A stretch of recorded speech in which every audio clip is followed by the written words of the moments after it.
Bienvenue à la réunion concernant la grande consultation citoyenne, la première consultation citoyenne dans la commune de Montvilès. Alors, pour ne pas vous prendre au dépourvu, la réunion est également filmée, donc les gens sur Facebook qui sont mis sur YouTube pourront voir le PowerPoint et la petite présentation. Alors, si on est là aujourd'hui, c'est pour un peu vous éclairer sur le choix que vous allez faire, ce que les citoyens montvillois vont faire par rapport aux deux questions qu'on a mis sur la place publique. Et donc, deux questions, tu peux passer. Ça concerne deux questions. Donc, sur l'éclairage public, faut-il rallumer l'éclairage public? La deuxième question, c'est faut-il mettre des caméras? Donc, c'est la première fois qu'on fait ça à Montvilliers, donc il y a sûrement des petits couacs, etc. Donc, on va voir un peu, on fera une évaluation après. Parlez plus fort. Voilà, je parle comme ça ici. Donc, il y a sûrement des petits couacs, mais voilà. L'idée, c'est en tout cas de faire en sorte que la démocratie fonctionne le plus directement possible. Et donc, il y a deux moyens de pouvoir voter. Vous pouvez voter soit par papier, soit de manière numérique. Il faut avoir 16 ans pour voter. On peut voter qu'une seule fois. On vérifiera comment via le RN. Donc, tout le monde va mettre son RN. Et en fait, on va vérifier manuellement, en tout cas par un papier, pour voir si les gens n'ont pas fait un double vote. Après, ça ne veut pas. Ce qu'on propose ici, c'est quelque chose qui ne coûte pas cher. Donc, c'est-à-dire qu'on ne fait pas un moment où, comme les élections, qui coûtent plus ou moins entre 10 et 15 000 euros à la commune, avec des isoloirs, etc. Donc, c'est quelque chose qui prend du temps. Vous avez 3 semaines pour pouvoir voter, plus ou moins, même un mois, je pense, vu qu'on a lancé à partir du 6 mai jusqu'au 6 juin.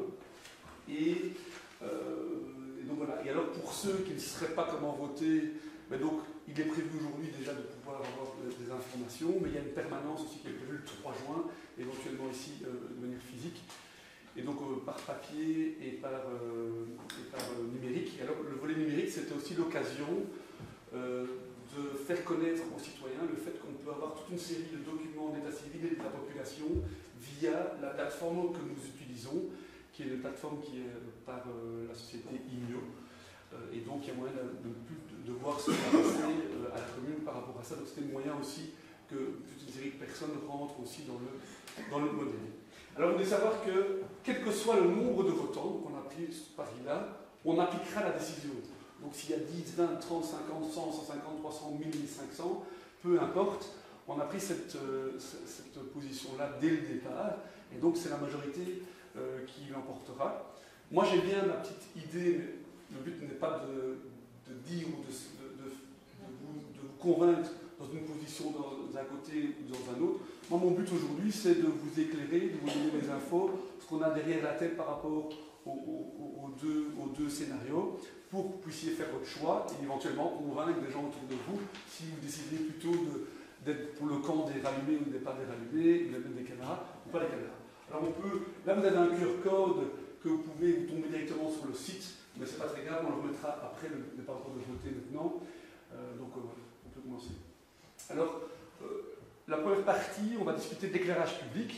L'éclairage public, je ne sais pas si vous avez suivi, mais la commune de Montvilliers en 2018 avait plus ou moins 1610 points électriques. Il y en a 1568 qui ont été remplacés, qui étaient au sodium, des fameuses lumières jaunes, qui éclairaient un peu le tout.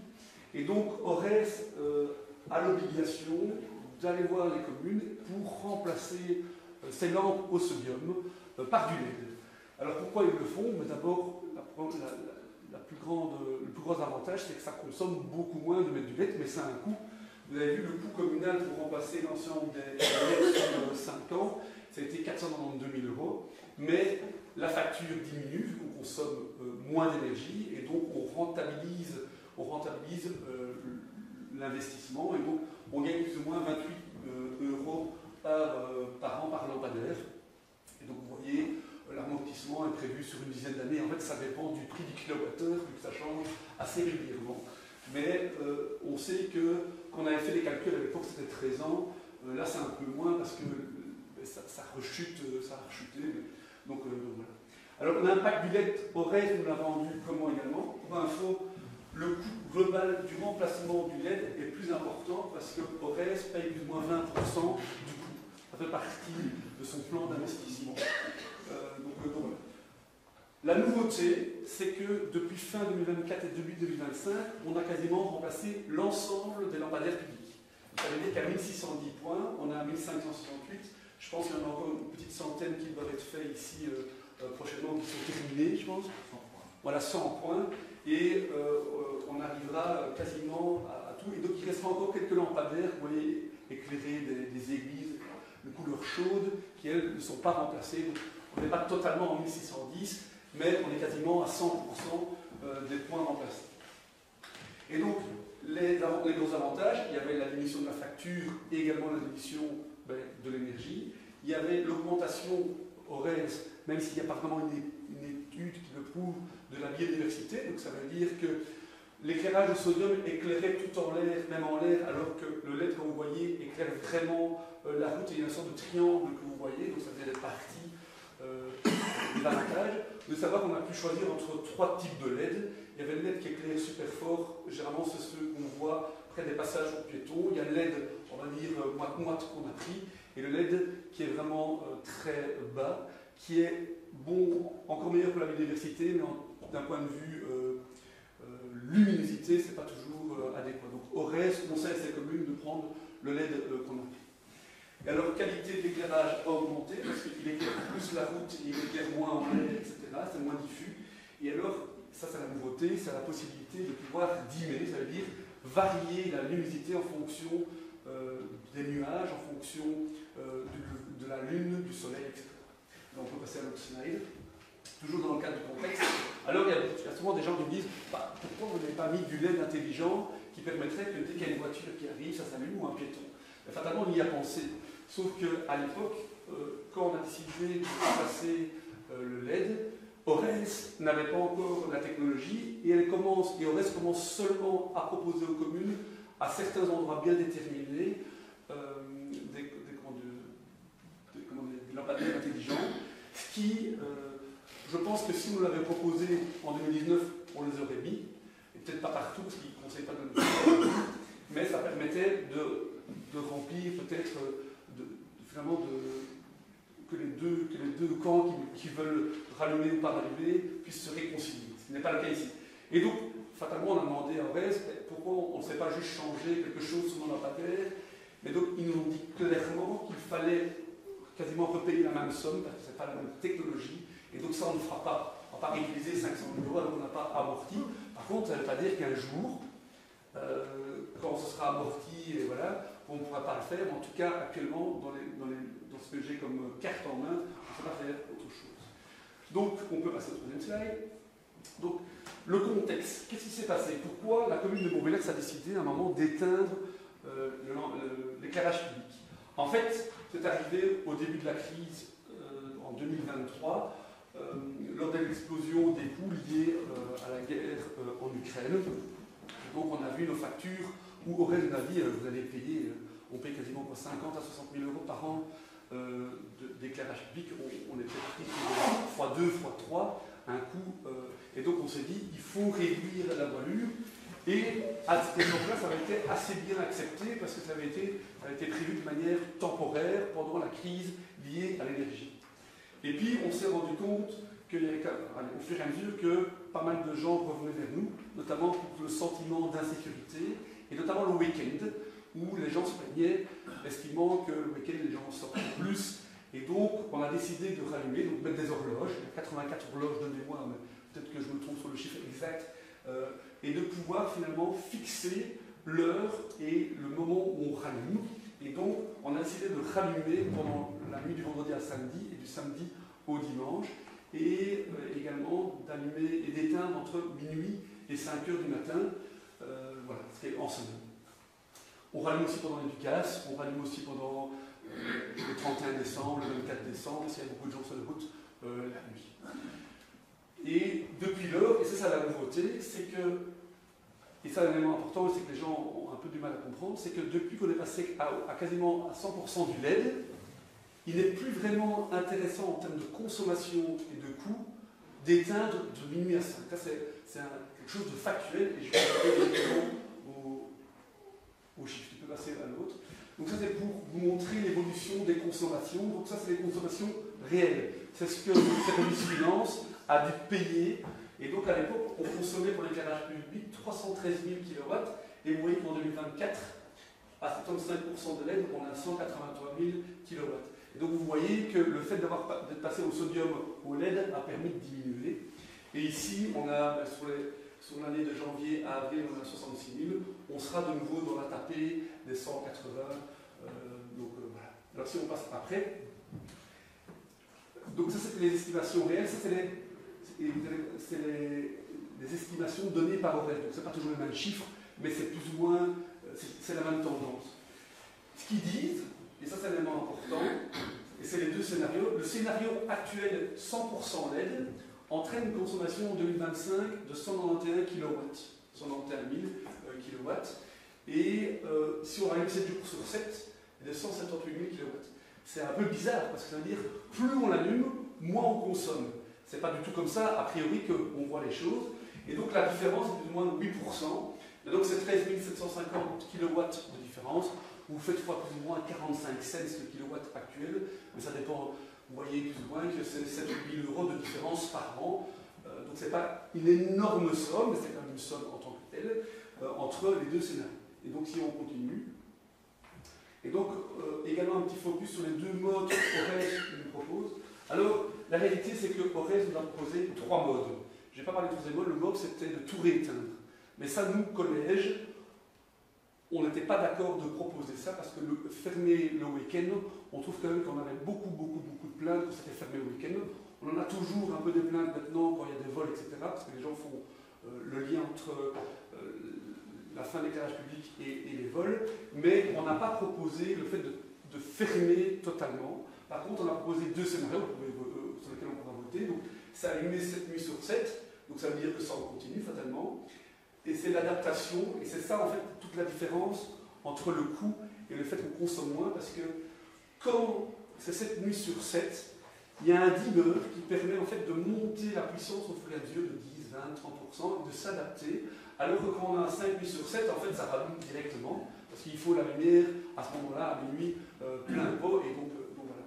Et donc, le premier scénario, c'est en continu, ça s'adapte au soleil, à la lune et au nuage, et alors c'est dimmable. Et à contrario, fermé entre minuit et 5, voilà, en tout cas en semaine, c'est non adaptable et non dimmable. Ça veut dire que le fait qu'on soit passé à quasiment 100% de LED, on peut proposer ça, ce n'était pas le cas avant. Tu peux continuer. Excusez-moi, le côté dimmable, c'est un truc qui se fait automatiquement? Oui, c'est ça. Oui, tout à fait. Ce que j'ai oublié de dire aussi, pardon, excusez-moi, je vous ai oublié de vous présenter. Il y a Louis Zamaretto qui s'occupe des caméras. J'arrive jamais à dire son nom Thomas, de moi. Mais dis-moi comment je le dis, Julien, Fabien. Zamaretto. Voilà. Qui s'occupe lui des caméras, et Thomas Genin, qui est le conducteur des travaux, lui qui s'occupe de tout ce qui est éclairage public. Donc pour les questions plus précises et techniques, c'est pour ça qu'il est présent. Alors, donc faut-il rallumer l'éclairage public, oui ou non?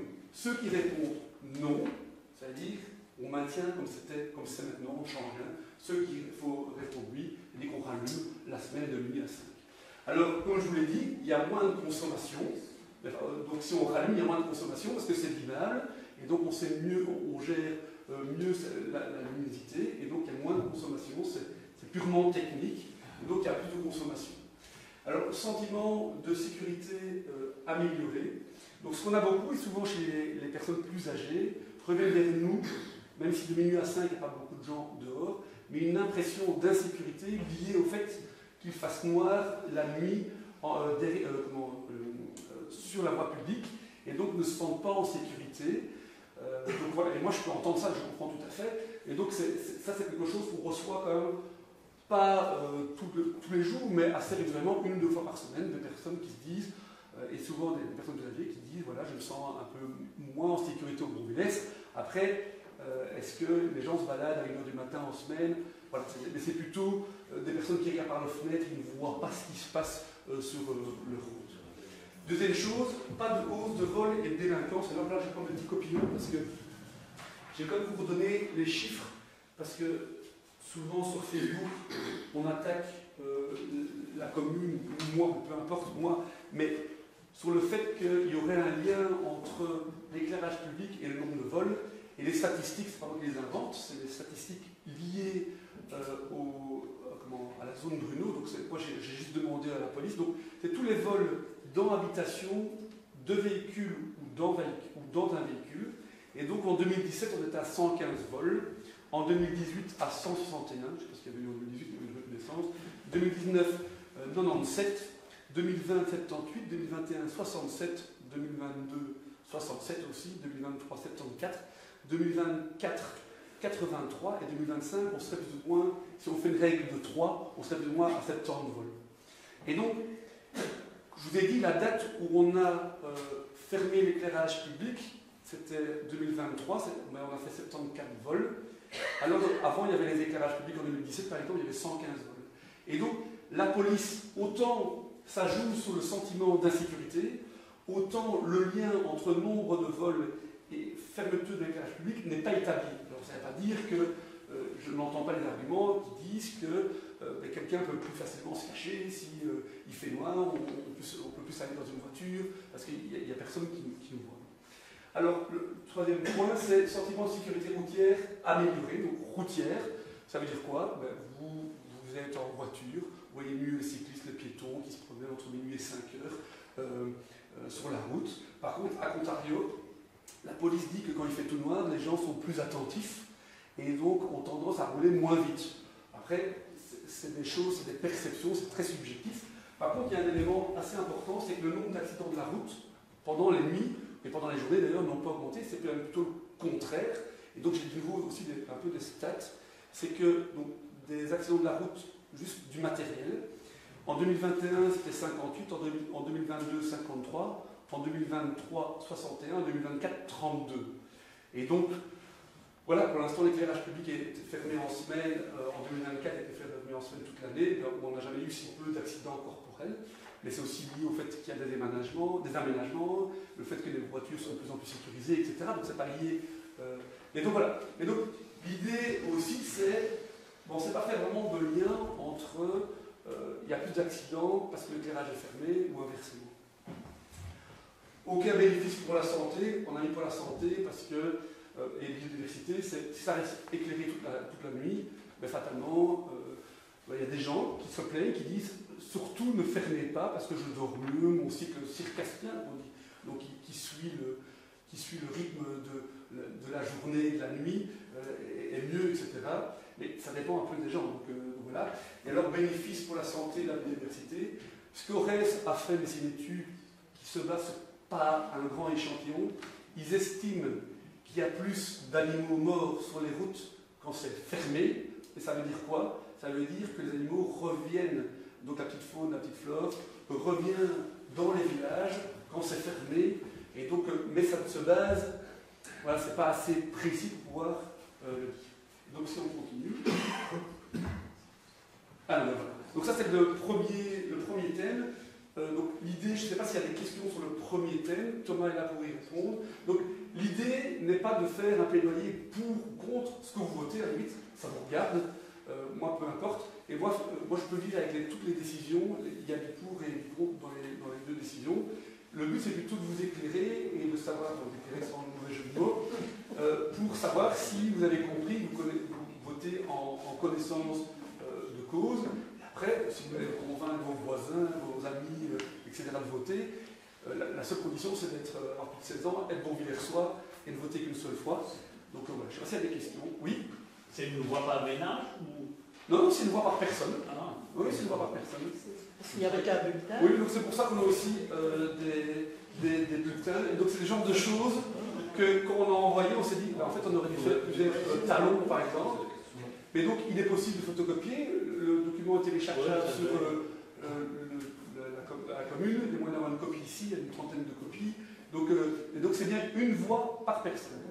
En fait, si on le laisse tout le temps allumé, ça a un coût moindre. Ah oui, parce que fatalement. Mais le coût moindre n'est pas énorme parce que tu as vu que c'était 8% de kilowattheure en moins utilisé, mais donc ça fait plus ou moins 13 000 fois 45 cents. Je vais faire 50 cents pour faire la moitié. C'est plus ou moins 7 000 € en moins si on laisse allumer. Donc pas de surcoût si on laisse allumer. Non, par contre, ce qui est vrai, même si on n'a pas encore négocié totalement avec Corel, on négociera en fonction, c'est que le rallumage Ores peut nous demander un coup one shot de rechanger toutes les horloges. Alors ils nous ont déjà dit qu'ils nous feraient un prix. Ils nous ont dit au départ que ça coûtait 9 500 € en one shot, mais que globalement, eux aussi, ça les intéresse que les communes rallument, parce que c'est une logistique pour eux qui est assez ennuyante, si j'ai bien compris, et qui préféraient que tout le monde ait le choix. Et ce qu'il y a, c'est qu'il y a quand même un truc qui est clair, c'est qu'au moins tu consommes, au moins tu payes.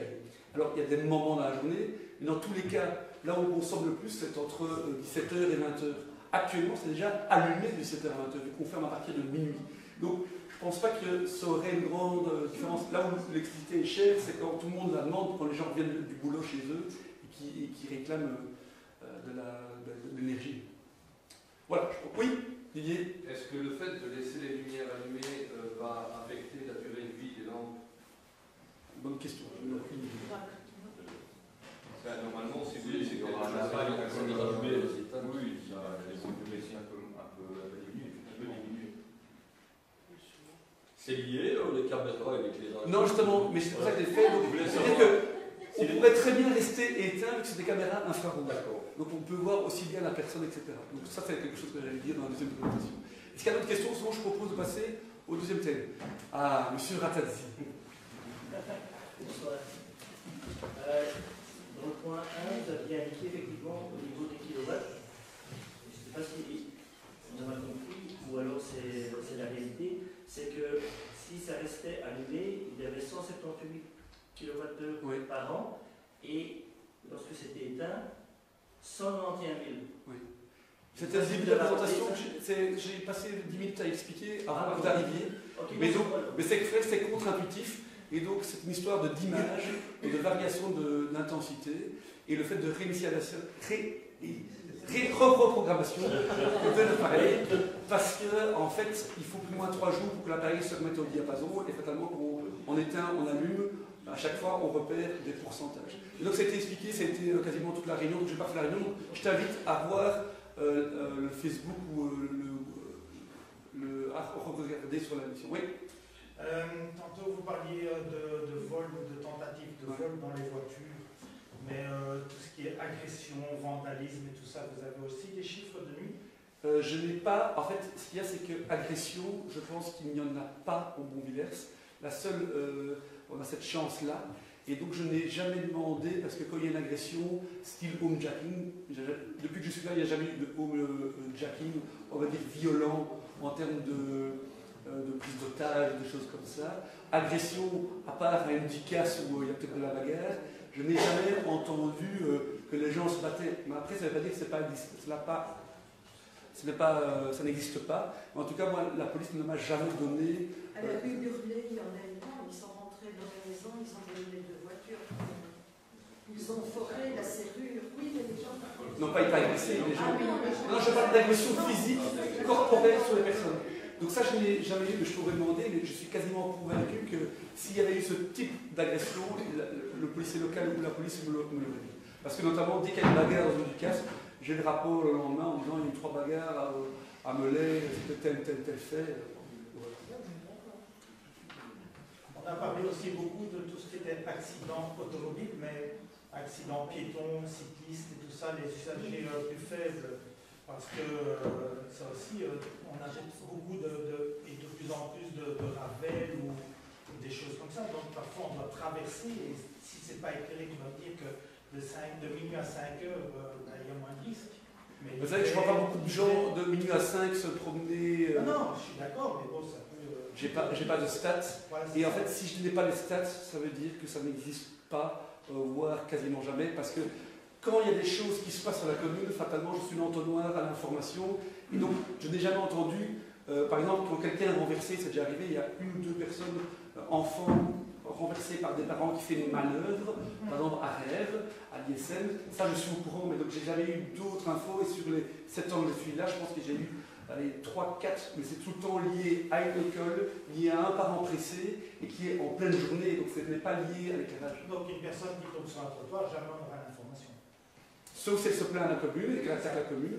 Donc ce qu'on a parfois, mais je n'ai jamais eu, on a des personnes des automobilistes qui reviennent vers la commune parce qu'il y a un nid de poule, mais ce n'est pas lié à l'éclairage. Et donc on sait, on a des gens par exemple qui sont tombés dans un trou parce qu'ils n'ont pas vu qu'il y avait des travaux, par exemple. Alors là, on regarde qui faisait des travaux, quel sous-traitant, machin, et donc on met en place une assurance. Oui, mais je voudrais rebondir sur monsieur, parce que monsieur, lui, il fait la nuit. Et donc, la nuit, s'il va, de minuit à 5 heures, il y a des gens qui font des nuits. Donc, s'il fait noir, ils ont déjà plus de chances d'avoir quelque chose, ou moins de chances, tout dépend. Je peux vous dire exactement que quand je rentre, je marche sur la route parce que sur le trottoir, je ne vois rien, et je risque, je veux dire, systématiquement des accidents. Ça va. Mais donc vous voulez qu'on rallume. Mais c'est pour ça que vous devez voter pour rallumer. Mais donc n'hésitez pas à convaincre. Après, je passerai à la deuxième, oui. Une dernière question, puis je passe à l'autre. D'expérience personnelle, moi j'ai été heurté 4 fois par une voiture. Une fois de façon plus grave, Mais tu j'ai marches à au l'hôpital. Mais c'était 2 jours, et les 3 autres fois aussi 2 jours. Quand je prends mon chien, parfois tard le soir, quand il fait noir, et je mets un vieux fluo, et bizarrement, les voitures s'écartent un peu plus fort parce qu'ils ont l'impression de me voir petit un peu mieux. C'est une expérience très personnelle. Mais chaque fois que j'ai regardé dans une bagnole, il n'y a pas beaucoup de trottoirs chez nous. Quand il y a le trottoir, c'est un parking, donc on est obligé de marcher sur la route. Et bien souvent, on est heurté par la voiture qui roule trop vite. Mais je pense que c'est un problème de comportement des voitures. Nos conseillers, pas un problème de lumière. ce qui a enseigné à un conseiller mobilité de la région Wallonne, et notre conseiller nous dit toujours ça, c'est au moins tu vois, au plus tu vas lentement. Au plus c'est rétréci, au plus tu vas lentement. Et donc, ça c'est pour ça, par exemple, vous avez des chicanes, et donc une impression que ta voiture va passer alors qu'elle sait passer, tu vas ralentir. Et donc, mais voilà, est-ce que c'est parce qu'il fait tout noir qu'il n'y a jamais personne qui fait du 120 km/h alors qu'il faudrait en faire 60 ou 50? Il y a toujours des contre-cas. Donc, je ne suis pas en train de faire des règles générales, je suis juste en train de dire que voilà, il n'y a pas vraiment d'études. C'est pour ça qu'il y a les deux arguments dans les deux sens. Allez, je passe à la deuxième question. Donc, faut-il placer des caméras dans les rues, donc dans le domaine public? Alors, pourquoi on vient avec ce débat-là? En fait, on se rend compte que de plus en plus, les communes, que ce soit aussi la police, parce qu'on a tous nos policiers maintenant ont des bodycams, donc quand ils sont en intervention, ils filment les gens, mais ils se filment aussi. Et donc ça permet aussi parfois dans des enquêtes de pouvoir régler des problèmes. Et donc il y a une généralisation de caméras. D'ailleurs, à Fleurus, qui est dans la même zone de police que nous, donc la zone de police chez nous c'est les Bonvillers, Fleurus et Coutassel, eh bien Fleurus, ils ont 69 caméras. Alors ils ont une criminalité totalement autre que la nôtre, parce que c'est dans une ville, etc., donc ils ont beaucoup plus de méfaits. Et c'est vrai qu'on en parle depuis longtemps avec le bourgmestre de Fleurus, et maintenant avec le nouveau bourgmestre de Coutassel, on en parle également. Et donc de manière globale, vous voyez un peu toutes les villes et les communes en train de mettre des caméras. Deuxième chose, une impression, et j'ai déjà mis l'impression que dans la commune où on habite, il y a les Bonvillers chez nous, mais vous pouvez aller sur Pontassel, Fleurus, ils ont chacun leur groupe Facebook. Dès qu'il se passe un méfait sur l'entité, tout le monde a dit, tout le monde le voit, et il y a une impression qu'on vit à Chicago, alors que les stats ne fonctionnent pas. Mais ce que je dis, c'est qu'il y a une pression, et donc je pense qu'il faut quand même répondre à toutes ces personnes-là qui le climat des réseaux sociaux est anxiogène pour eux, et ont l'impression de vivre dans un endroit malfamé, alors qu'on n'a jamais eu si peu d'accidents, jamais eu si peu de vols, etc. Vous dire aussi qu'il y a un cadre légal qui existe, qui est complet, qui est strict par rapport aux caméras, donc on ne serait pas du tout les premiers à mettre des caméras dans les rues si jamais on devait en mettre. Et donc, il y a des choses très précises qu'on doit suivre, notamment en termes de période où on peut enregistrer, combien de temps ça doit durer, le fait de prévenir, de mettre des panneaux de signalisation comme quoi les gens sont filmés, etc. Et puis, simplement préciser que ça reste un investissement conséquent, parce qu'on parle de 250 000, même si le public touche peut-être positive après. Alors, le matériel qui serait utilisé, ce sont des angles larges, zoom possible, pouvant piloter, et infrarouge. J'ai mis infrarouge, pourquoi? Ça veut dire que, quelle que soit la décision de rallumer ou pas l'éclairage, on verra quand même les gens ou la voiture. Deuxième chose, où place-t-on? Donc il y a les lampadaires tels quels, donc là où il y a vraiment des lampadaires, mais il y a les lampadaires avec il y a aussi les poteaux électriques sur lesquels il n'y a pas de lampadaires, donc on peut en mettre là-bas, et des bâtiments communaux. Pour les aspects techniques, Louis est là si jamais, bon, je continue la présentation. Donc, comment ça se passerait si on met des caméras? Les images sont enregistrées, donc d'abord indirectes. Alors, je ne vais pas vous mentir, il n'y a pas une personne 24 heures sur 24 à la zone Bruno, donc les images sont traitées à Fleurus dans le poste de police. Donc, il y a une salle vraiment de 10-15 écrans qui a été mis en place pour Fleurus, qu'on pourrait utiliser. Il n'y a pas une personne 24 heures sur 24 qui regarde les images. Les images sont surtout utilisées quand on sait qu'il y a eu un problème, une enquête, qui permet d'aller voir au moment T, d'aller voir filmer, infirmer, essayer de trouver des indices à certains moments. Et donc, c'est en direct, mais il n'y a pas tout le temps quelqu'un qui regarde toutes les images, ce serait impossible. Fleurus en 69, nous on en aurait 13, et je vous expliquerai les endroits où on compte potentiellement les limites. Alors, ça permet aussi de suivre les présumés délinquants, suivi des véhicules. Alors, je vous parle d'un NPR parce qu'il y a des caméras, on va dire, de bonne qualité, comme on compte, mais il y a aussi des caméras ANPR qui permettent en fait de détecter les plaques d'immatriculation et les types de voitures. Ça veut dire que pour rechercher l'individu qui serait venu voler chez vous, oh, j'ai vu qu'il était... eh bien, il y a possibilité, voilà, je cherche une plaque d'immatriculation dans laquelle il est marqué 143, j'invente, il va sortir toutes les plaques 143 qui ont été filmées, et de pouvoir voir s'il a fait du repérage le jour avant, et peut-être là, on va voir sa tête parce qu'il était caché pour venir, etc. Et donc, il y a quand même une réflexion aussi globale que ces caméras aient l'option ANPR, en tout cas en partie là où on cherche à filmer des voitures qui sortent ou qui rentrent dans le village. Alors, on utilise des images dans le cadre des enquêtes policières et pour les témoins. Donc comment ça se passe? En fait, la police maintenant, globalement, gère ses enquêtes par deux choses, les caméras et tout ce qui est lié au GSM. Donc, on va savoir que votre voiture était là, et puis on va trianguler, ils vont trianguler pour avoir, chez B, chez Orange, peu importe, pour avoir, s'il a bien borné, et ils arrivent à prouver que la personne était là. Donc ça aide dans les enquêtes judiciaires. On continue. Ah oui, des emplacements. Donc là, tu dois zoomer. Je vais quand même prendre, parce que je ne connais pas... donc, les lieux dont je vous parle, les 13 emplacements, ne sont pas des lieux décidés comme ça, où les gens ou le bourgmestre habitaient, mais bien des lieux que la police a décidé de quadriller pour se dire, moi dans mon enquête, pour gérer un problème, l'enquête ça peut être aussi un délit de fuite, un accident de voiture, quelqu'un qui a fait un délit de fuite et qu'on retrouve et qui passe dans le rond-point, par exemple, de Frane, et on arrive à le choper parce qu'on sait que c'était une voiture bleue et que 2 minutes plus tard, on a une voiture à vitesse qui passe dans le rond-point. Et donc, je ne sais pas où tu es à Frane. Donc l'idée, je ne dis pas de bêtises, donc l'idée c'est d'en mettre 2 places de Frane, donc il y en a une côté, on va dire, rond-point devant la maison de tous, et autre plutôt côté maison médicale. Alors, donc l'idée, ça veut dire que si quelqu'un...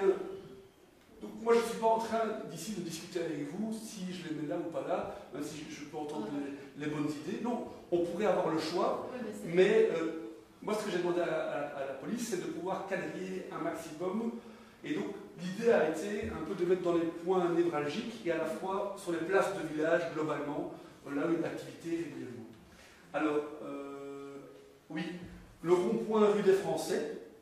Donc là, c'est l'entreprise Van Damme, pour ceux qui connaissent là, c'est par là où on va le zoning. Donc, fort occupé, ça peut être utilisé aussi pour aider la police fédérale qui est responsable de National 5 pour toute une série d'accidents, etc. Donc voilà. On a un également, que je ne dis pas de bêtises, sur Bruxelles. Ça, c'est la librairie, enfin, l'ancienne librairie, pour ceux qui connaissent. De nouveau, un carrefour connu. Et alors, il y a également au rond-point nord et au rond-point sud. Voilà.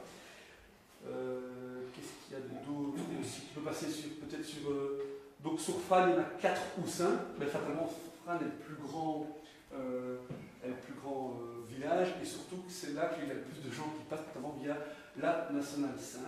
Je ne sais pas où tu es là. Ah, tu es à Rêve. Alors à Rêve, je ne dis pas de bêtises, on est sur la rue de l'église, donc près de l'école. Donc ça c'est le dépose minute. C'est le dépose minute. Donc c'est un endroit de passage, tout le monde passe par cette rue à Rêve. Est-ce qu'il y a d'autres points? Là c'est Villers, ça c'est la place de Villers-Pérouin, pour voir l'ensemble de la place. Je vais continuer. Sur Melay, il y a la place, donc ça c'est la place, c'est d'abord le rond-point du terminus. On vient de Villers, on arrive sur Melay. Et alors il y a aussi vis-à-vis de la cité, maison des jeunes, etc. Surtout que là-bas, il va y avoir un espace qui va être dédicacé suite au chargé bâti à ce projet-là. Il y a toute une série de lieux de vie là-bas. Je suis à la Mustachade.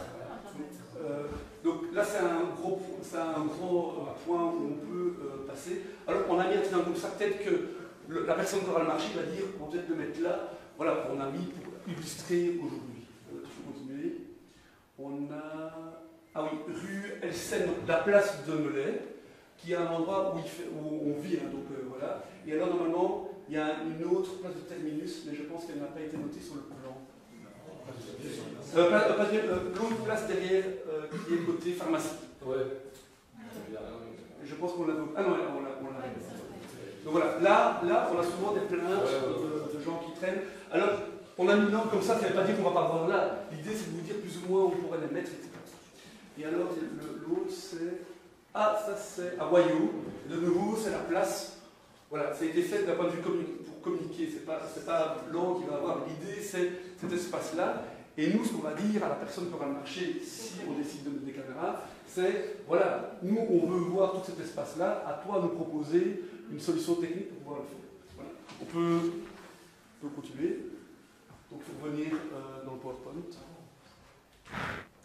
Et je pense qu'on est sur les pour et les contre. Alors, pour ou contre. Mais tu as déjà eu des devis pour ça ou pas? Oui, je vais y arriver. Alors, prévention de la criminalité. En fait, quand vous savez que vous êtes filmé, ben, vous montrez qu'il y a un truc soit carreau, tu ne vas pas aller faire pipi sur les lits. Et donc, tu sais que tu es filmé, tu vas te tenir à carreau. 2, amélioration des enquêtes de police. Je vous l'ai dit, la police règle la plupart des enquêtes de police à Fleurus grâce aux caméras. Il y a plein d'enquêtes qui sont résolues grâce aux caméras. Alors chez eux, c'est un peu plus facile parce que les faits de criminalité se passent surtout sur la ville de Fleurus même, donc Fleurus-Ville, parce que Ouangely, Montpellier, c'est un peu comme les Bambulers. Et donc, ils ont quadrillé vraiment, donc ils arrivent à quand même trouver pas mal de choses. Réactivité policière, je vous dirais avec le fait, c'est que on pourrait très bien mettre un policier derrière les caméras s'il y a une activité au Montpellier, et que quelqu'un regarde. Par exemple, pour la cavalcade de Fleurus, il y a quelqu'un qui est derrière, qui a 69 caméras qui font ça. Donc, réactivité policière, mais je vous ai dit aussi que même s'il y a un opérateur qui est là de 8 à 16, à 22h, il n'y a personne qui est là, qui regarde les 69 caméras, c'est pas possible. Et puis, surveillance accrue, ça peut aussi aider par rapport à tout ce qui est dépôt sauvage. Donc, il y a des dépôts sauvages, et ça, on en a beaucoup quand même. Alors, on a mis déjà des caméras, on a mis 4 caméras qui tournent sous l'entité. Ça fonctionne, mais ça déplace le problème. Ça veut dire quoi? Ça veut dire que là où on a mis des caméras, il n'y a plus vraiment de déchets sauvages, mais ils le mettent plus loin là où ils ne sont pas filmés. L'idée ici, c'est si on quadrille, on pourra voir quelqu'un qui est arrivé, on sait, parce que, allez, on est au Montpellier, tout le monde, on sait que, par exemple, le dépôt sauvage est arrivé pendant la nuit. Et là, on va demander à l'opérateur de pouvoir aller regarder qui est arrivé, et donc par où il est arrivé. Mais le gars, il doit venir bien de par quelque part. Alors, il y a toujours moyen de frauder. Donc, vous avez bien vu qu'on ne met pas toutes les caméras parce que c'est financièrement pas possible, au chemin de remembrement. Donc, mais bon, le gars, il doit quand même. Ça commence à devenir plus dur de venir mettre des dépôts sauvages. Il sait qu'il est quadrillé et que potentiellement, on va le voir passer sur le rond-point 3 minutes plus tard sur le fait. Alors, ça, c'était pour oui, il faut mettre des caméras. Et puis, non, il faut mettre des caméras. D'abord, atteinte à la vie privée. Donc, beaucoup de gens, et bizarrement, je ne m'attendais pas à ça, estiment qu'ils se sentent. Ils trouvent que ça atteint leur personne, le fait d'être filmé en permanence. 2, un peu l'effet psychologique aussi du Baudelaire en disant on n'est plus libre sur le domaine public, etc. Efficacité contestée, quelqu'un qui vole pourrait très bien avoir une cagoule qu'on ne voit pas, une fausse plaque, etc. Ce n'est pas parce qu'on a filmé la personne que l'enquête est résolue. Et coût important. Alors le coût important, c'est le coût est actuel de 250 000 € pour une petite dizaine de caméras, enfin 10, 12 dans ces eaux-là, avec la maintenance. Vous devez savoir que notre ami Louis est en train de regarder un peu pour voir dans les différentes sociétés, et c'est vrai qu'il y a des sociétés qui proposent aussi à des prix un peu moins chers. Donc voilà, ça pourrait être moins cher, mais ça reste quand même un coût, même si c'est moins cher, ça sera peut-être 150 ou 200 000, mais on reste quand même dans des coûts assez importants pour des caméras qui ont une durée de vie de 5 à 10 ans dans ces eaux-là. Et donc, il faut quand même se dire qu'à partir du moment où on se lance dans cette manière de faire, eh bien, on sera obligé de les remplacer, parce que donc ça veut dire que dans 5, 10 ans ou dans 15 ans, il faudra remplacer la technologie, et donc ça a un coût régulier. Mais voilà, c'est un choix. Donc voilà, je sais pas si donc voilà, j'ai fini pour la présentation des caméras. S'il y a des questions, n'hésitez pas. Ouais, si tu veux Attends, il y a une personne qui a levé sa main. Oui, madame? Pas de souci. J'habite à la rue Gaspard à Melay.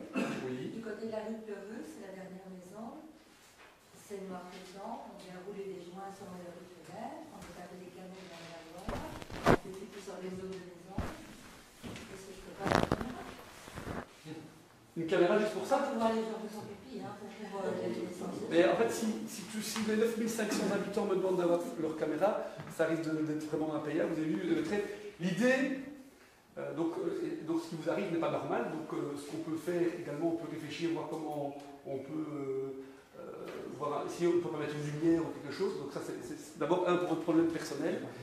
Mais deux, l'idée ici, c'est de quadriller sur des gros boulevards, ou pas boulevards, mais rues, pour essayer de quadriller, pour résoudre des enquêtes, et aussi que les voleurs sachent qu'ils sont filmés et qu'ils n'aillent pas voler ou mourir.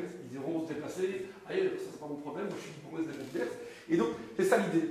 Je ne vais pas pouvoir régler toute la petite, les petits graffitis, etc., qu'on a peu finalement. Mais après, pour votre problème, on peut peut-être en parler après pour essayer de trouver une solution. Je vois c'est quoi la rue Gaspard. Et quoi, il n'y a pas de lumière du tout, c'est ça? La lumière, c'est pas grave, j'en viens d'en mettre sur la façade. Ok. C'est le fait qu'on vient faire tout ce qu'il faut dans la lumière et après, voilà, moi je suis pas en sécurité. C'est la dernière maison, je dois faire 50 mètres pour aller chercher ma voiture.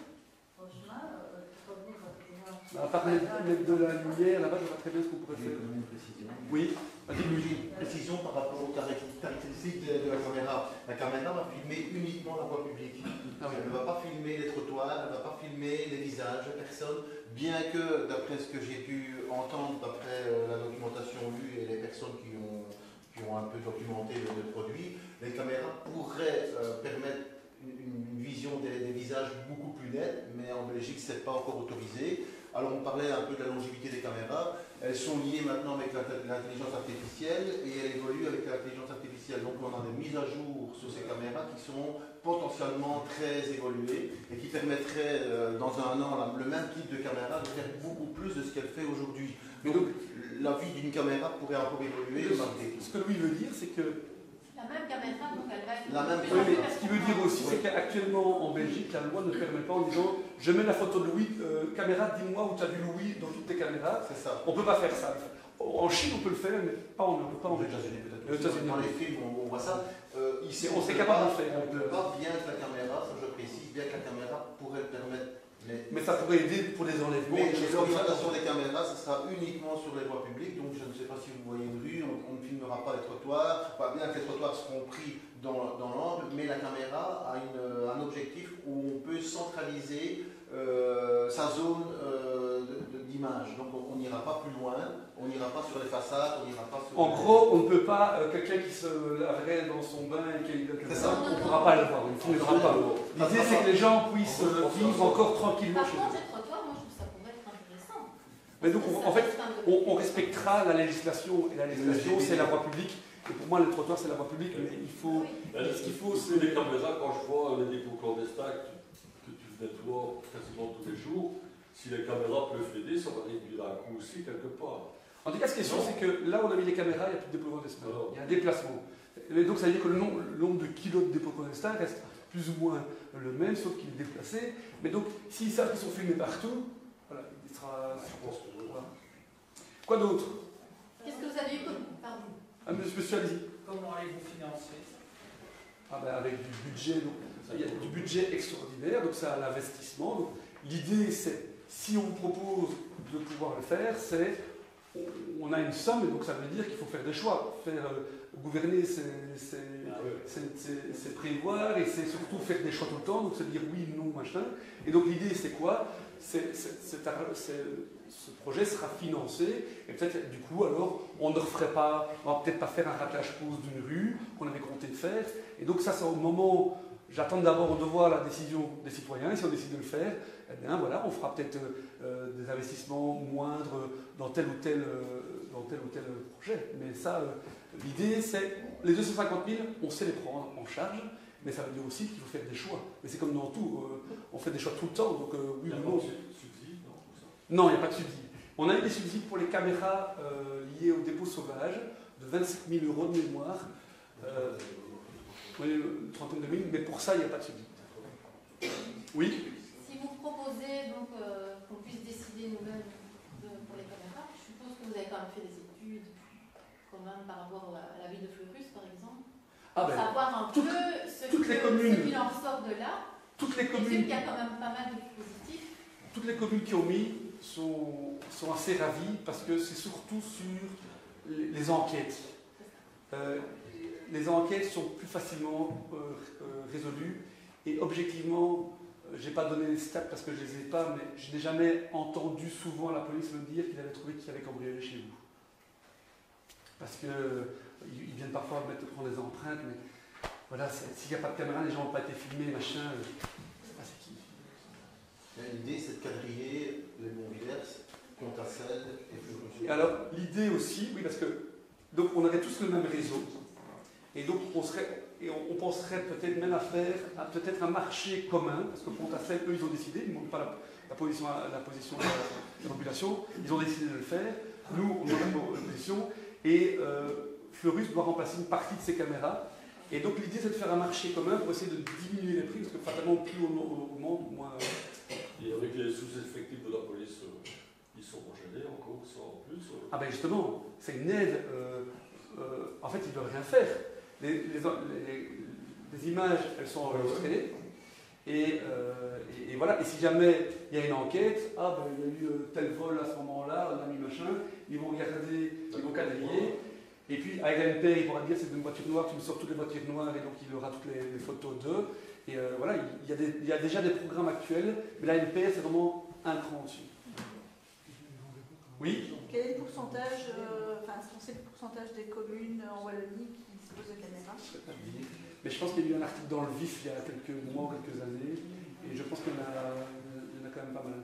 En tout cas, moi je peux te citer L'Aube, Beaumont, près de chez nous, Charleroi bien sûr, Fleurus, s'il vous plaît, Nivelles, Pontafel va le faire, Châtelet, Charleroi. Oui, Charleroi. Donc ça généralise un peu plus. Ouais, ça se généralise, et en fait, par exemple, on a eu un vol au hangar communal, on aurait eu nos caméras, enfin, quoi qu'ils ont piqué une voiture, ils sont partis avec notre voiture, on aurait vu la voiture, mais on aurait pu voir qui roulait dans la voiture, et peut-être voir combien exactement. Parce que c'est des caméras de bonne qualité, donc l'idée c'est de mettre. C'est pas une caméra pour dire d'avoir une caméra, l'idée c'est qu'on puisse zoomer, voir le visage. Donc on peut avoir des visages dans le cadre d'une enquête.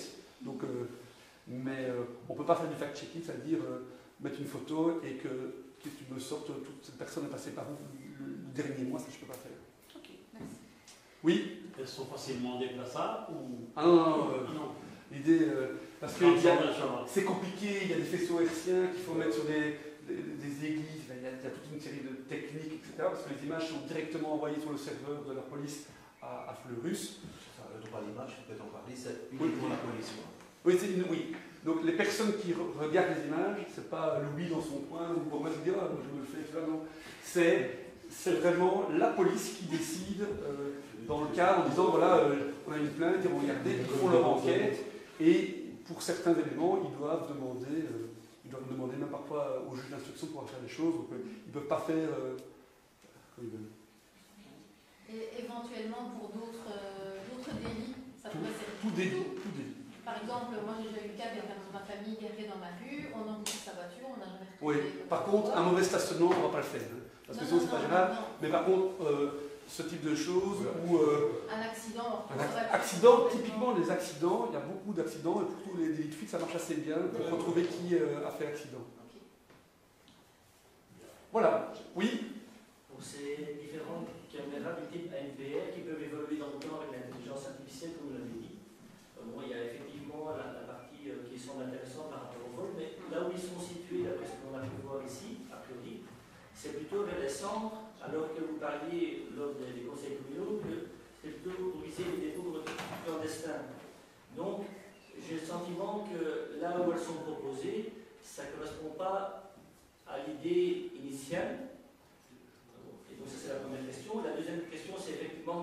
qu'il y avait une intelligence artificielle, et donc ça pouvait évoluer sur l'aspect facial, sachant qu'il y a une tendance générale en Belgique et dans les villes, c'est qu'on passe, il y aurait une initiative de taxation au kilomètre des voitures, et que ça permet aussi d'aller dans ce sens-là, pour vérifier les déplacements des citoyens et des citadins, et notamment sur Bruxelles, où il y a des tests qui ont été faits, où les gens doivent d'abord annoncer vers le trajet vers lequel ils veulent aller avant de pouvoir passer au kilomètre d'amende. Donc ce sont des tests qui ont été réalisés. Et donc ma question c'est, est-ce qu'il est possible, enfin je ne sais pas si ce sont les mêmes genres de caméras qui seraient installées au divers aussi bien qu'en ville. Est-ce que vous avez entendu parler de cette situation par rapport aux taxes kilométriques? Et alors, par rapport à la comparaison, effectivement, avec la Chine où c'est facial, ben, on a quand même pu mettre tous des QR codes en 2022, donc pour moi, c'est pas une référence de dire qu'on se retrouve à 20 000 km d'un endroit où il y a plus de contrôle maintenant, c'est pas exclu que ça vienne en Belgique aussi. Alors, moi, j'espère qu'on pourra faire le facial, si tu me poses ma question, ce que je pense moi, Mathieu Perrin, parce que ça permettra surtout de régler tous les problèmes d'enlèvement, etc. Si ça permet de retrouver un enfant, je suis pour le faire, première chose. Deuxième chose, la taxe kilométrique, ce que tu dis est faux. Donc, en fait, il n'est pas prévu en région wallonne de mettre un péage kilométrique pour les voitures. Il y a un péage kilométrique qui existe pour les camions, pour les plus de 3,5 tonnes. Et par contre, ce qui est prévu, c'est une vignette pour l'ensemble des citoyens, mais surtout pour faire payer des étrangers qui utilisent nos routes. Et ce qui, on ne dira jamais de manière officielle, c'est que les gens, on va tous payer plus, mais vous allez avoir votre taxe de circulation que vous payez annuellement, qui va diminuer en moyenne de la même chose. C'est la première chose. Donc ce que tu dis sur ton péage kilométrique pour les véhicules, ce n'est pas juste. Par contre, ce qui est vrai, c'est que ce sont les caméras ANPR, dans le cadre du péage kilométrique, qui vérifient que les gens ont des obus et qu'ils ont payé, etc. En plus de ça, les caméras ANPR pourront regarder les gens qui ont mis une vignette ou pas, parce que ce sera quelque chose d'électronique. Et je terminerai par te dire, tu as raison de dire que les caméras ici ont comme but principal de prévention en termes d'insécurité et de sécurité, là où il y a des gens. Effectivement, les points noirs dont tu parles, c'est-à-dire les endroits où on dépose des dépôts clandestins, ce sont des points noirs qui sont généralement en dehors de toute civilisation, donc il n'y a pas de poteaux, etc., donc c'est un peu compliqué. Et donc, clairement, ici, c'est un avantage supplémentaire, mais ce n'est pas le but principal de réduire les dépôts clandestins. Parce que, en fait, c'est impossible de réduire les dépôts clandestins. Il faudrait que je mette des caméras dans tous les champs, parce que c'est souvent dans les champs, et ça, je ne sais pas faire, donc il y a plus de 12 points noirs au Mont-Vivers, et c'est surtout entre Buzet et Rêves, entre Wayaux et l'aéroport de Wayaux, etc. Et donc, effectivement, le but principal des caméras ici, c'est vraiment résoudre des enquêtes, un sentiment de sécurité, et faire en sorte aussi qu'on puisse voilà, que les gens se sentent mieux par rapport à ça. Mais après, j'ai des gens que j'ai rencontrés qui me disent qu'ils ne veulent absolument pas de caméras, parce qu'ils sont dans un village où en fait la criminalité est trop basse pour justifier un tel investissement. Oui. Par rapport aux dépôts sauvages, si on sait une nuit un dépôt dans un coin, on pourra envisager de demander à la police si elle a vu un camion rentrer plein et ressortir. Oui, mais ça veut dire que si Pontassel, par exemple, si je prends le cas de Pontassel à Buzet et Rêves, mais objectivement, tu vois, ils vont sûrement prendre le carrefour Lisbeth, et donc potentiellement, mais il y a quand même des chemins de remembrement. Je ne vais pas aller mettre une caméra à 10 000 – 12 000 € la caméra dans un chemin de remembrement pour essayer d'avoir une personne. C'est pas. Si j'avais un budget illimité, je le ferais. On peut espérer que les gens qui ont l'habitude de faire des dépôts, s'ils savent qu'il y a des caméras sur la commune, ils vont se dire il y a quand même un risque qu'on ait filmé plein et vide. Tout à fait, je confirme. Oui. Pour nuancer l'information que vous avez donnée, effectivement, peut-être qu'on est au courant par rapport à la déduction et au niveau jeune, mais sur Bruxelles, je reviens, c'est quand même des choses qui sont abordées par des parlementaires. Donc, on ne doit peut-être pas le traiter ici, mais le plan avec Smart Move, où on parle d'annoncer les passages par lesquels on va aller, sont des choses qui sont déjà testées ou qui sont envisagées. Oui, mais qu'est-ce que ça a à voir avec le cas ici? Je ne comprends pas. C'est ça pour savoir un petit peu si vous aviez connaissance de cette information-là qui se passait déjà dans certaines villes, en sous forme de test et de voir dans quelle mesure Donc, ça pourrait... plutôt pour une gestion du trafic, alors là. On ne va pas rentrer peut-être dans les détails techniques parce que c'est annoncé par des parlementaires, mais en tout cas, on peut apparemment regarder sur Smart Move. Ce sont des choses qui ont été annoncées, et donc ce serait bien d'en avoir conscience maintenant, parce qu'on sait très bien qu'avec l'intelligence artificielle, les possibilités sont énormes, et par rapport à tout ce qui est effectivement suivi et traçage, je parle même par rapport aux véhicules, parce qu'on sait très bien qu'en France, ils ont retiré les véhicules critères 3 qui passent pourtant au contrôle technique sur Paris, et en fait ils les ont tirés, carrément ils ne peuvent pas rentrer alors qu'ils correspondent aux normes. Donc ce que je veux dire par là, c'est que la dérive elle n'est pas spécialement sur l'aspect facial qui est potentiellement quelque chose. Moi je m'occupe de Montvillers, donc on vient se faire pas. C'est déjà pas mal. Et à Bruxelles, avant qu'ils mettent ça, il faudrait d'abord qu'ils aient un gouvernement. Oui, si, c'est ça. On va commencer par ça. J'ai une question à poser. Les caméras mobiles peuvent-elles servir aussi à l'incivilité de certaines personnes, comme madame par exemple? Est-ce qu'on peut déplacer ces caméras mobiles? On a déjà répondu toute l'action. Le but, c'est de ne pas les déplacer. Non, les 4 que tu as déjà, qui sont mobiles, est-ce qu'elles peuvent servir aussi dans un autre cas que les déchets? Donc le problème, c'est qu'il faut les mettre dans des endroits où il y a de l'électricité.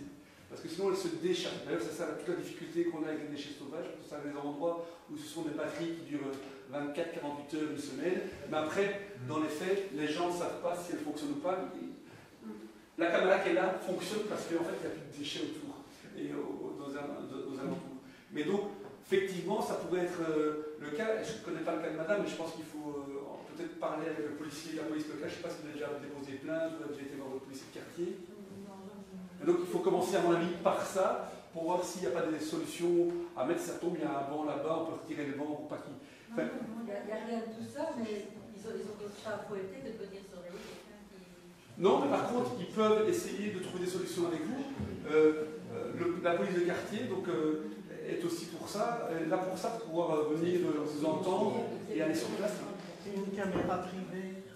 Caméra privée, donc madame, donc là, la loi, je n'ai jamais vérifié, la loi dit que vous pouvez filmer votre pas de porte, mais vous ne pouvez pas filmer le domaine public. Nous, on peut filmer le domaine public, mais vous ne pouvez pas. Bon, on voit la personne qui arrive. Mais je connais pas mal de gens qui. Et voilà, la police, quand il y a un conflit de voisinage, ça pose problème, donc on fait respecter la loi, mais il n'y a personne. On ne paye pas quelqu'un à la commune ou à la police d'aller vérifier si ta caméra a une inclinaison de 35 ou de 38 degrés. Surtout quand il y a une enquête, c'est qu'ils viennent quand même voir si on a des Oui, images. oui, tout à fait. Ça les aide. En fait, voilà.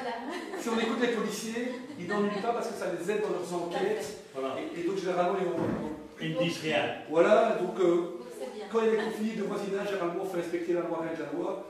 Le reste, on laisse couler, ça veut dire qu'on doit les respecter pas la loi. On doit les déclarer à la police, de toute façon. Allez, je vais terminer donc, par vous dire, donc, peut-être Justin, tu veux peut-être présenter, mais donc, ça c'est le site internet de la commune, c'est pour se connecter, c'était pour vous réexpliquer comment voter si vous ne saviez pas voter.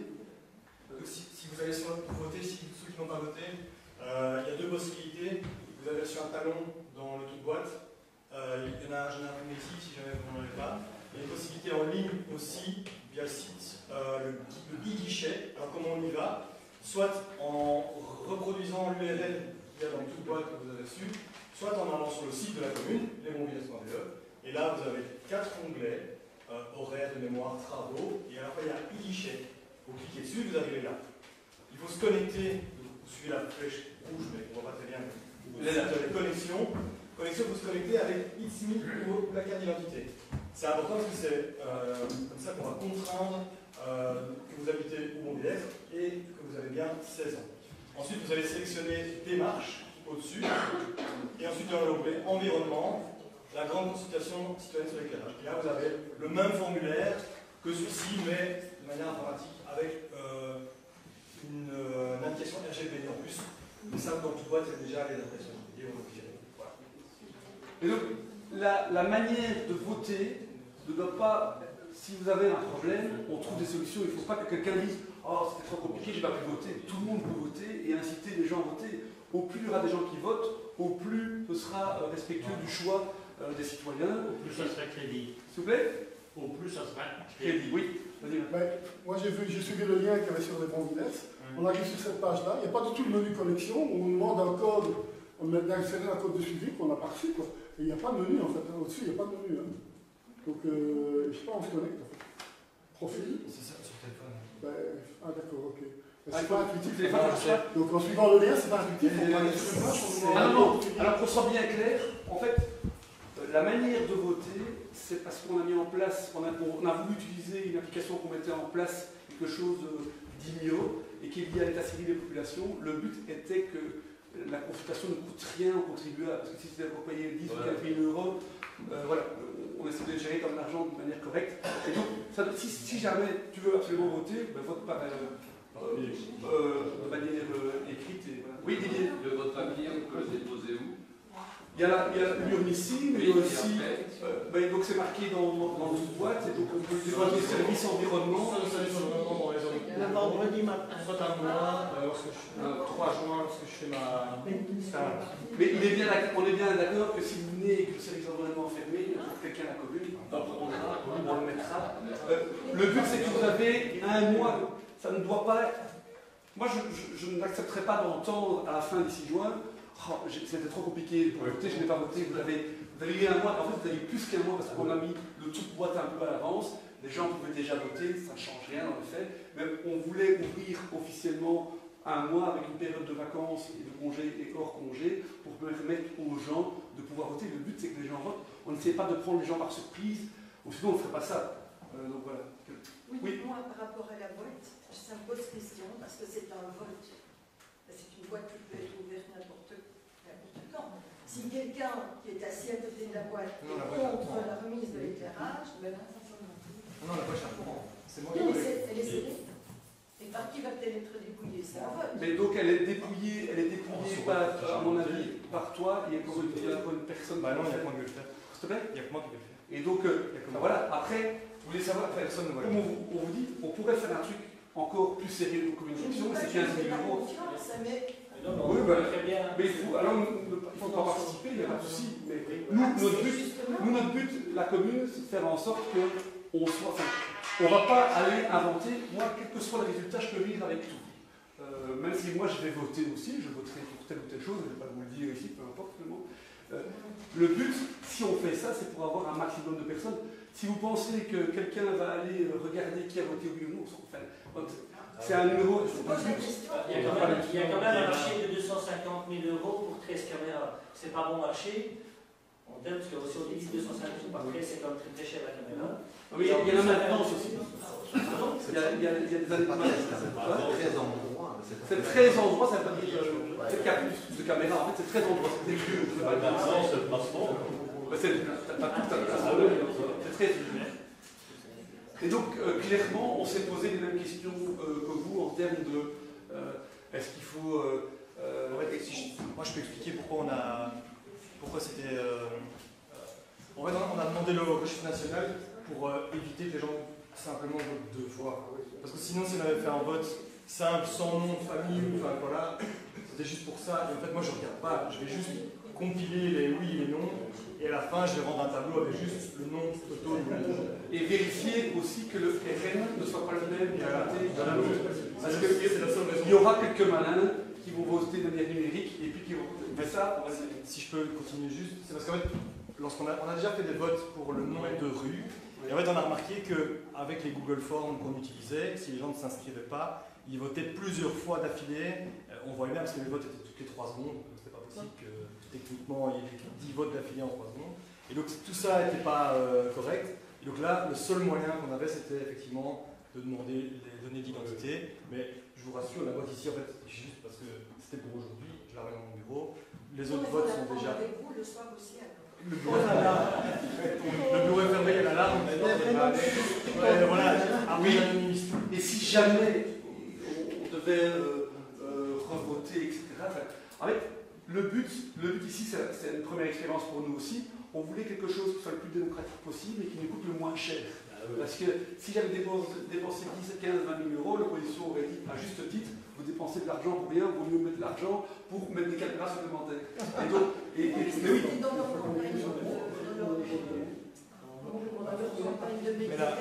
Et une fois qu'on a créé son compte, à quel mot de passe on vote comment?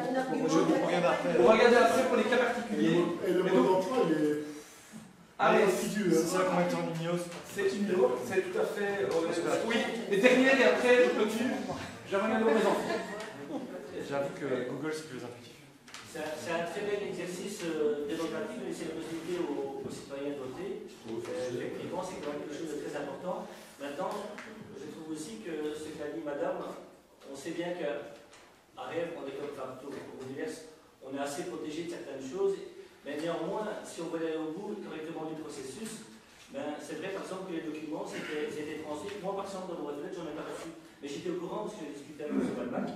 Et donc, bon, ça global, c'était le même. Mais je ne sais pas s'il y a d'autres personnes qui vont éventuellement parler de ça. Je ne sais pas quels sont. Il y a eu des endroits. Les courriers ont été distribués par les ouvriers. On l'a pas fait par la poste à 254 000 €. Donc on a voulu aussi diminuer les coûts. Donc c'est nos ouvriers qui l'ont fait pendant leurs heures de boulot. Et fatalement, l'erreur est humaine. Et donc à certains endroits, je sais que le chemin de Meuse n'a pas été. Et donc il faut nous le dire s'il y a des gens qui l'ont pas reçu. Mais ça ne doit pas être une excuse. On en parle depuis maintenant 15 jours, 3 semaines. Il va y avoir la réunion ici, sur Internet. On fait une réunion citoyenne. Les gens peuvent en parler. Voilà. Il y aura sûrement des gens qui vont dire pour le moment, je n'étais pas au courant. C'est comme ça. À un moment. Bon, c'était bien de. C'est comme une élection normale, une élection où même les gens sont convoqués, c'est obligatoire. Il y a encore 10 ou 15% des gens qui ne viennent pas voter. Donc voilà. Oui, moi je voudrais terminer ma phrase quand vous avez parlé de l'opposition et vous posez des questions sur le coup. Ils ne vont pas vous poser de questions puisque c'était un point de leur campagne. Mais non, mais je parlais du coût de l'organisation de la. Par contre, moi, puisqu'on parle d'opposition, je trouve que c'est vraiment chouette de faire ce qui se passe ici et que ça peut peut-être faire l'objet d'une évaluation après en conseil et que chacun puisse peut-être amener, si on devait être amené à refaire ça, quelles sont les améliorations possibles. Tout à fait. Donc on verra un peu comment ça se passe. Moi, s'il n'y a pas beaucoup de monde qui participe, je le ferai plus, ça c'est clair. Parce que c'est beaucoup de. Bon, ça reste quand même un investissement de temps, de faire la réunion, etc. Moi, mon idéal, c'est qu'il y ait des centaines et des centaines de personnes qui participent et qui rentrent un peu dans le dossier. C'est une possibilité de demander la tête. Oui, parfait. Derrière. On espère qu'il y a un maximum de personnes qui participent et je le partage. Par contre, ces réunions d'information, imaginons que tu dis, ok, maintenant il y a pas assez de personnes pour une première fois qui aient participé. Il faut voir comment on sensibilise les gens, indépendamment du courrier qui est adressé, pour leur dire, parce qu'en fait, les personnes qui sont ici sont très motivées pour pouvoir participer, et ça fait évoluer le débat, et comme disait Marie-Cécile, c'est d'en tenir, je veux dire, une leçon pour le futur. Maintenant, ce que moi j'ai pu constater, c'est que, comme on reçoit des copies, on peut signer sur des copies, il pourrait avoir éventuellement des doublons. Mais non, mais tu dois mettre ton numéro de registre national et Justin. Non, j'ai pas un niveau papier. Le numéro doit être mis au CA. Il n'existe qu'un seul.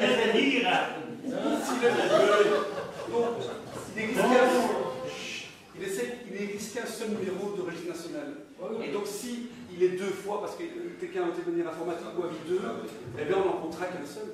Voilà, sur les 3. Donc, ça va être un peu facile. Voilà, je vous remercie. Passez une bonne soirée et au revoir. Merci, au revoir.